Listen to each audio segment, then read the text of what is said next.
Now, there's a chance I may forget everyone's name. Our next visit, let's do My Name Is.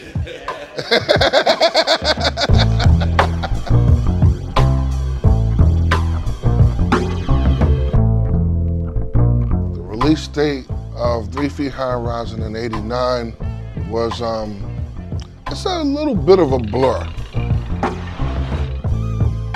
It was just an exciting night. It was like I saw Kane, I saw DMC, I saw everybody in rap that I love to death. Kane had a lot of great things to say. He marked the beast on De La Soul. He said we would be around for a very long time, and we have. I just didn't know there was so much excitement around the music industry for us. You know, I was kind of cool with the neighborhood love and the radio play we were getting.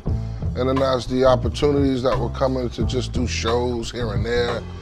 And then when the party came up, it was like the who's who of the industry is in here. So I felt like, you know, this is about to embark on something that I couldn't even imagine, because everything I imagined happened already. After the deal was done with Reservoir and going back to fix the catalog and get samples cleared, Paul and I sat in the studio doing all the rework and trying to keep the aesthetics of the record and listening to all that stuff, even the stuff that we didn't release, vocals that we tried, and it was a blast just to hear all of that content, you know, taking us way back, even well before we did the deal with Tommy Boy, demo stuff. Like, as artists, we always felt the need to get permission, we just didn't know how. So you rely on the company you're working with, because I bake the cake, you sell the cake. But all the business that goes around selling the cake, whatever clearances that we need to do, you guys are supposed to take care of that. Which, you know, that's where we ran into a stump in the road.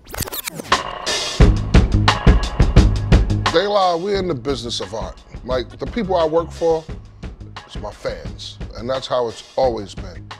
And what was crazy, we thought Tommy Boy was gonna just go full throttle. Let me not just say Tommy Boy. So I'm gonna say Tom Silverman, the boss man. It just seemed like he was gonna go full throttle and railroad us. We were conflicted. Should we do this for the sake of our fans, but once again, taking a monetary loss? And at this stage in our lives, it's like, we wrestled with that amongst the three of us. And it's like, we can't keep doing this. We can't keep doing this for the sake of the bigger picture or for the sake of the culture. When is the culture gonna throw it back? Jay was like, look, man, he's just trying to be on the right side of history. This is our thing. This is our thing. Hearing us in conflict with it. Oh man, what y'all wanna do? What y'all wanna do? That call was divine. That call was like historical. That put the stamp on the boycott. And sure enough, that just started the wildfire for Spotify to not do it. Apple didn't do it. It changed the trajectory of where things are for De La right this moment. I mean, the relationship with Paul was divine. It was more like he's the fourth member of De La, you know? It was a perfect marriage. I was bugging off the fact that he was excited behind the demos I was playing from 4-track. He was like, yo, get your crew together, we gotta have a meeting. And it launched from there, and we went into Calliope Studios, and it was just magic every time we got in the studio. And Paul only had one rule: no idea is a bad idea. We have to try everything. The other rule in the studio was keep the record button on. The record button stayed on. We took class clown shit and put it on the music. It's a part of who we are, you know? And then it got worse with Paul, because Paul is,